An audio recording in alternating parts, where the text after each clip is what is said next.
सपनों की दुनिया में अब एक नई चमक लाएं।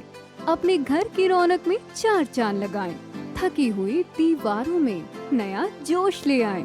इंटेलेक्स पेंट्स के संग जिंदगी में कुछ अच्छी यादों को बनाएं। करें 180021232494 पर। नमस्कार, मैं हूं प्रमोद और आप देखना शुरू कर चुके हैं thesadknama.com। जैसा कि आप सब लोग जानते हैं कि पिछले कई दिनों से लगातार आई फ्लू के रोगी है पूरे बड़ी तेज़ी से बढ़ रहे हैं हरियाणा में, और हर रोज़ जो है 3 से 4 हज़ार जो पेशेंट्स हैं वो आ रहे हैं।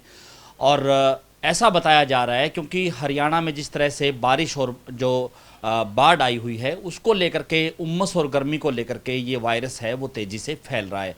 हमारे साथ इस वक्त सिरसा के ये कहूँगा कि सीनियर नेत्र रोग विशेषज्ञ है डॉक्टर प्रवीण अरोड़ा, और चूँकि doctor Praveen hospital and research centre चला रहे हैं काफ़ी सालों से। डॉक्टर साहब बहुत बहुत स्वागत आपका।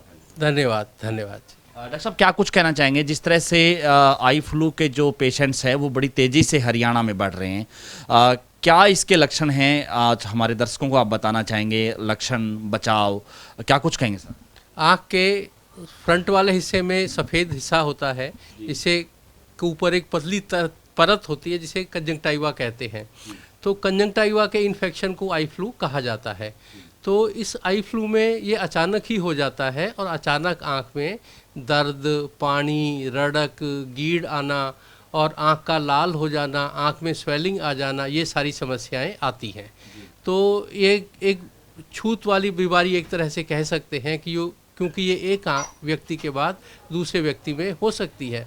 तो इसलिए ज़रूरी है कि जो भी व्यक्ति को ये हो चुकी है तो वो अपना इस तरह से ध्यान रखे कि आँख को बारी बारी हाथ ना लगाए और बारी बारी अपने हाथों को साबुन से धोते रहें। इसके अलावा दूसरे व्यक्ति को ना हो तो उसके लिए अपनी पर्सनल बिलोंगिंग्स जैसे कि तौलिया, रुमाल, चादर, सिरहाना, ये सब, पेन, पेंसिल, ये सब अपना अलग रखें ताकि दूसरे व्यक्ति को ना होए। हाथ ना मिलाएं, गले ना लगें। तो इस तरह से कांटेक्ट यानी टच से बचें, क्योंकि एक व्यक्ति को टच कर लिया, मान लो उसने दरवाजे का हैंडल, वही दरवाजे का हैंडल दूसरे व्यक्ति ने टच कर लिया, फिर अपनी आँखों को टच कर लिया, तो इस तरह से ये एक व्यक्ति से दूसरे व्यक्ति में फैल जाती है। क्या बचाव है जो है, खास करके दवाओं को लेकर के हम चर्चा करें, बचाव किस तरह से करें इसके? हाँ, इसके लिए क्योंकि ये इन्फेक्शन है तो एंटीबायोटिक दवाइयाँ चलनी चाहिए, और साथ ही इन्फेक्शन के कारण आँख की जो सतह है वह रफ हो जाती है जिससे कि रड़क वगैरह होती है। तो इलाज के तौर पर एंटीबायोटिक दवाई तथा लुब्रिकेटिंग दवाई, मॉइस्चराइजिंग दवाई, इनका ही प्रयोग होता है, यही होना चाहिए।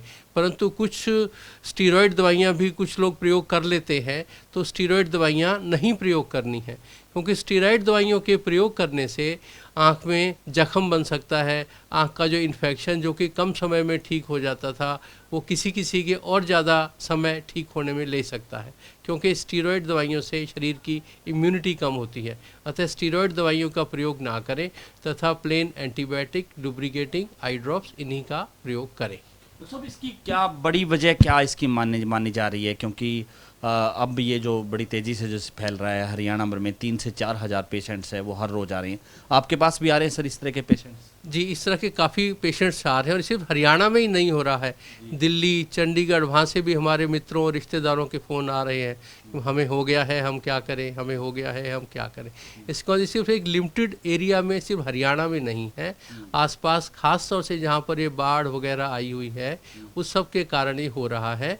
तो वैसे भी क्यों गर्मी होती है, ह्यूमिडिटी होती है, अर्थात हुमस होती है, तो गर्मी, ह्यूमिडिटी, इसमें हर तरह के बैक्टीरिया, वायरस, फंगस आदि ज़्यादा पनपते हैं, और उनके ज़्यादा पनपने के कारण ही ये अटैक कर देते हैं। तो वैसे लगभग हर साल ही हो जाता है, लेकिन इस साल कुछ ज़्यादा हो रहा है। लेकिन अच्छी बात यह है कि ये जो आई फ्लू है बहुत ज़्यादा सीरियस इशू नहीं रह रहा है, क्योंकि 2-4-5 दिन में ज़्यादातर लोग ठीक हो रहे हैं। अतः इससे कोई घबराने की बात नहीं है, लेकिन हाँ, बचत अपना जितना हो सके रखें। और जो सबसे ज़रूरी बचत है वो ये है कि अपनी आँख को बारी बारी हाथ न लगाएं तथा साबुन से बारी बारी हाथ धोते रहें, क्योंकि जैसे ही आँख को हाथ लगाते हैं आप तो आँख में इन्फेक्शन के चांस बढ़ जाते हैं। ठीक है, धन्यवाद। Thank you. तो ये थे हमारे साथ डॉक्टर प्रवीण अरोड़ा, तमाम जो जानकारी के लिए, क्योंकि सीधे तौर पे कह सकते हैं कि जिस तरह से बड़ी तेज़ी से ये वायरस है वो फैल रहा है, बचाव बताए, लक्षण बताए और किस तरह की सावधानियां हैं वो बरती जा सकती हैं, क्योंकि जो है जिस तरह से बाढ़ पूरे हरियाणा, चंडीगढ़, दिल्ली, जिस तरह से बाढ़ आई है, उमस और गर्मी के चलते भी ये वायरस है वो ज़्यादा पनप रहा है, ज़्यादा इसका, हालांकि घबराने की ज़रूरत नहीं है, लेकिन पूरी तरह से जो है सावधानियाँ रखनी चाहिए। बहुत बहुत शुक्रिया।